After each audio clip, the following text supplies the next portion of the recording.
Hey everybody, WWII here today, and I am doing a, I guess, monthly update video, you can say. But basically, I'm just showing off what I got at the show of shows this year. Now, if any of you have seen the previous video I posted yesterday about my time at the show of shows, you may have already seen everything that I bought. But today, I just want to do a close-up, see some details, talk a little bit more about the certain items I got. So that being said, let's start, with the first item. All right, first item here is a field cap from Spain. This is the model M40, if I remember correctly. So this would have been used during Franco's dictatorship in Spain. Really nice cap. Spanish Civil War is something I would like to learn more of, and of course this is after the Spanish Civil War, but this is a result of it. So I wanted to get something related to Franco's dictatorship. So neat little side cap. Next up here is we have a small selection of Japanese items. This is a Japanese cigarette pack. As you can see, it's in very poor condition. The tobacco has fallen out of almost all the cigarettes. The packaging itself is pretty destroyed, but nonetheless, it's very cool. These are relatively rare, quite rare if I can say as well. As you can see, they just break apart. People smoke the cigarettes, so seeing some of these after 80 or so years is very uncommon. Now, one thing that's really cool with these cigarettes is they actually came with cardboard tips, and you'd put these on the cigarette before smoking, and they were not filters, but they basically acted as a protection from any loose tobacco that may get on your lips or in your mouth. So it's pretty cool to see that these are still with the packaging. And I'm glad that they came in this little box, because now I can handle it, I can touch it. It's not in a bag, so I'm not breaking it while moving it, so it's nice and safe, but you can still see every detail. Next up here is a Japanese bandage pouch. Now, from a book that I have, a reference book, this is actually veterinarian's bandage. So these were specifically made for animals, horses, dogs, whatever the Japanese may have had in use. But of course, these were also used on the Japanese soldiers, because a bandage is a bandage, and if you need it, you might as well use it. Nonetheless, very cool. You can see it never been opened. Very nice. Next up here is a Japanese stomach medicine pack. So basically, if you have a stomach ache, you would eat these. I have a few others that I got from last year, but I just really love the designs on these. They're very colorful, very interesting artwork.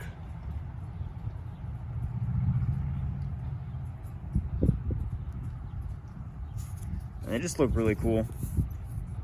But these I was not able to find in my reference books. I believe these are more of a commercial items, hence why there's some Latin letters there and in English. So I believe these are more of a commercial item, but nonetheless, they're really neat. And they still have the pills, although they feel very crushed up, which would make sense, but never opened. Then here we have a dog tag, or I should say an ID bracelet, kind of just broke off there. That's the way I bought it. The seller was selling a bunch of these for about $5, and they said they're Belgian and French, but looking through them, I believe they're all French, because normally the Belgian ones, they would look very similar, but here I believe this is a regiment number. But the Belgian army, what they did is they had a 3-digit number, which was basically a code for the regiment. So basically, if you saw 125, that would be for the 1st Light Infantry Regiment, and so on. These are just 2 numbers, so I would believe they're French, but if anyone can let me know or can correct me, please do so. But nonetheless, I thought it was pretty neat, and it came with a chain, so that was really cool. Now here we got a rifle. No, I'm just kidding. The rifle is not new, but the sling is. And I realized I put the sling on before I made a video, and I was like, I don't want to mess with it because the leather is a bit old, and I don't want to mess with pushing this through. But anyway, here we have a simple leather sling. Now, the reason why I got this is because it was very similar to the ones that the Belgian would use for their Belgian Mausers. I was looking through my reference book, and the only reason why I think this might not be Belgian is, I don't know if I'll be able to show. Normally on the Belgian ones, from the few examples I've seen, the stitching would go up and down instead of horizontal here. It'd be vertical instead of horizontal. And the buckle is slightly different than the examples I've seen. But these are very minute differences that this could still very well be a Belgian sling, but it also could not be. So if anyone is better versed than I am in these slings, please let me know. But when it's on the rifle, it looks just like the Belgian sling, besides those minor differences. All right, then here we have two canteens, Belgian canteens, and these are actually really great. Both these canteens, they were from two different sellers at the show, and they were being sold as German canteens, but they're not, they're Belgian. One of the easiest ways to notice this is the German canteens either had snaps or stitching on the side, while the Belgians had snaps on the back or the front. Well, no, it'd be the back. And the Belgians also had this tab here to attach to the bread bag, while the Germans, they would have nothing there. This one's in pretty rough condition. As you can see, there's quite a bit of holes on the side here. Has definitely seen better days. The flask itself, you can't really tell, but it's pushed inward, so it's definitely been dented multiple times. And this one, I believe, is a World War II version, or at least post World War I, because it has the fancier snaps as well as canvas fittings. It is missing the strap around here, which would have a hook, which would then buckle to your bread bag. But nonetheless, still really nice to have. And Belgian stuff's very hard to find in the US, so when I saw these, I grabbed them. All right, and then this canteen, actually, Belgian collector on Instagram was able to give me more information on this. This one was a World War I made canteen. Because of the snaps, you had these very just basic snaps. So according to him, these would have been made, or this one would have been made between 1915 to 1918. So that's really cool. It's very nice of him to inform me on that. This one's a little bit better condition. The flask itself is not dented. This one has a leather tab, which is very dry, which is why I will not unfold this. A few holes in the cover as well. And these snaps are not broken, but I don't want to stretch the felt lining any more than it is. The leather fittings, this is what the other canteen should have, is this fitting around the top here with a hook. So this is what it would look like. This one is in leather, and you can see the leather tab here is barely hanging on. I mean, golly, I'm surprised it's still attached. And this one has a chain around the canteen. What's really cool about this one is it actually has a soldier's name on it. So Van Aker Domia. That's what it looks like, at least.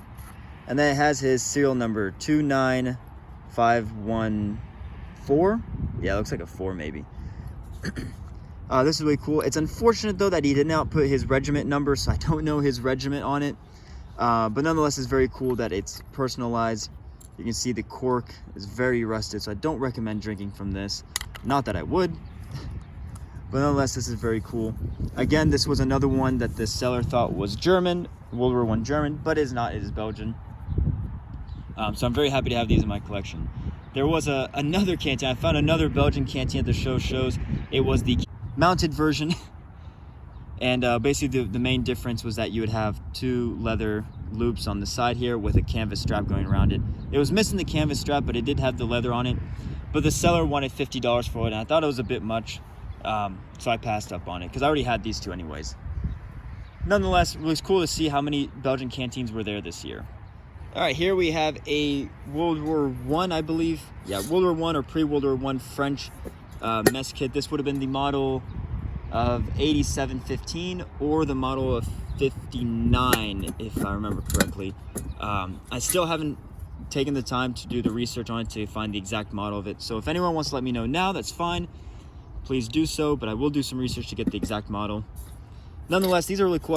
I always like the World War I French mess kits because they're just simple pots attached with the lid attached with a chain. They're very simple. They would strap it to the backpack with these D-rings here. But yeah, no, I got this. It's very cool. You know, not much to say about it. No markings or anything, but very cool nonetheless. And then here we have a US canteen. This year I was really hoping to get a mint condition World War I canteen that was complete. This one is complete. It is World War I, but it is not mint. You can see it's kind of dirty here. The snaps are a bit corroded there. But nonetheless, I really like this used look because it's not torn. There's no tears, no holes, no major stains. Oh, look at that. I didn't even notice that. That's some markings there. Looks like a WWII maybe? Can't really read that one, but I didn't even notice that. It's really cool. But anyways, this is a long cover made in, I'm guessing that's December of 1917. Then inside we have a flask. It has no dates on it, which means it was made pre-1918. Could easily be 1917, but still before 1918. And it does have markings on the top. So it looks like it was Company B, 15 Machine Gun Battalion. I think it was the 5th Division, if I remember. I'll have to find the paper tag, but I believe the seller was saying it was 5th Division. So this is really cool because it's unit marked. And then we have a cup. Now this one's obviously World War I example. As you can see, it has the, I think, brass. That's the metal used. A brass handle. And the biggest giveaway is that it's dated 1918. I don't believe I actually have any World War I cups. So to have a World War I cup finally is really nice to have. And this one is marked as well, AJ. Now, is it matching to the cover? Maybe not. Nonetheless, it's very cool. And then the inside of the canteen, or the cover, you can't see too much, but the felt lining is in good condition. I don't see any tears or anything, so very nice. And then for the last item I got, this shows is a World War I US gas mask and bag. I already had one, but I really wanted another one just because they're really cool. And well, that's really it, because they're really cool and I really like them. This one, as you can see, it still has the rope around it to retain it to your chest when you're wearing it, so it doesn't flap around all over. So it still retains that, which is really cool. It has a number 3, which, if I'm correct, it is a size 3. This for the sizing. It's not a unit marking or anything. The bag itself is it's worn. There's some fading and so on there, but no tears, no holes. Very good condition. The snaps are in. Look at that. Those condition snaps. Inside you have, inside you have some more markings there. And then I'll try to take the mask out. So here's the mask. I won't mess around too much with it. I don't want to open it because it's quite stiff. But this one, compared to my other one, is in relatively nicer condition. The lenses are not cracked. They're not really yellowed. They're still quite clear. The mask itself has no holes or tears, which is really nice. Then if we can kind of see on the inside, yeah, well, it still has the mouthpiece, that white spot right there. Still has the nose clamps right there. Looks in good condition for its age. And it still has the straps, of course, on the back. The tube itself, the tube I guess you can call, is almost broken in half there, so this is definitely not in good condition at all. And then I will not take the filter out because it's leaking charcoal, and I don't quite want to deal with that at the moment. Well, maybe I will take it out. So here we have the filter. It's green. Again, I haven't given myself the time to research why there's green and yellow ones. And it does look like at some point whoever owned this was trying to glue the filter back to the tube. I'm not entirely sure. But nonetheless, it does come with the instruction report card, or the instructions, the record card, and tape for repairs. And it looks like to be marked as well there. But I don't know if you can hear it, but it's very loose, the contents inside. So I'm going to set this down here. And then there was also another envelope in here as well. I'm unable to take it out. Maybe now I'll be able to. I don't know. I don't want to like rip anything, so I might. Oh, there we go. So correct use of the gas mask. It kind of gives you all your information. There's some what was it for? Record card. Yeah, so there we go. Time of using it, the type of gas it was used for. And then, oh, look at that. It even comes with fabric to repair holes with a safety pin. Huh. And yeah, correct use of the gas or equipment. So that's actually very cool that there's 2 of them. Unfortunately though, it does not have the, anti-fogging ointment, if that's what it's called. But it comes with 2 envelopes, so that's still really, really cool. So let me go ahead and put this away, and then we'll wrap the video up. All right, everyone, that concludes today's video. I realized it was quite long, but I was just very excited to show you and talk to you about everything I got for this shows. So I really do hope you guys enjoyed the video. If you did, make sure to let me know. And if any of you did go to the shows, I'm sorry I missed you. Maybe we just missed each other. But if you were there, I hope you guys did have a fun show of shows. If you did go, I hope you guys found some really cool stuff like I did. With that being said, let me just wrap it up.